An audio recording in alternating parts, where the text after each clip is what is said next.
ADC Rawalpindi में 26 नवंबर एहतजाज से मुतालिक थाना सादिकाबाद में दर्ज मुकदमे की समाअत अलीमा खान वारंट गिरफ्तारी के तामील के बावजूद पेश न हुई। अलीमा खान के दोबारा नाकाबिल जमानत वारंट गिरफ्तारी जारी। अलीमा खान के वारंट गिरफ्तारी 8वीं बार जारी किए गए। अदालत ने अलीमा खान की मनकूला और गैर मनकूला जायदाद की तफसीलात की इस्तदा मंजूर कर ली। अलीमा खान की DG Punjab land record authority से जायदाद की तफसीलात तलब।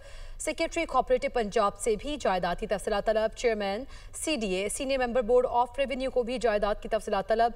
जज अमजद अली शाह ने समाअत 10 नवंबर तक मुलतवी कर दी। ADC रावलपिंडी में 26 नवंबर एहतजाज से मुतालिक थाना सादिकाबाद में दर्ज मुकदमे की समाअत अलीमा खान वारंट गिरफ्तारी के तामील के बावजूद पेश न हुई। अलीमा खान के दोबारा नाकाबिल जमानत वारंट गिरफ्तारी जारी। अलीमा खान के वारंट गिरफ्तारी 8वीं बार जारी किए गए। अदालत ने अलीमा खान की मनकूला और गैर मनकूला जायदाद की तफसीलात की इस्तदा मंजूर कर ली। अलीमा खान की DG Punjab land record authority से जायदाद की तफसीलात तलब। सेक्रेटरी कोऑपरेटिव पंजाब से भी जायदाद की तफसीलात तलब। Chairman CDA senior member board of revenue को भी जायदाद की तफसीलात तलब।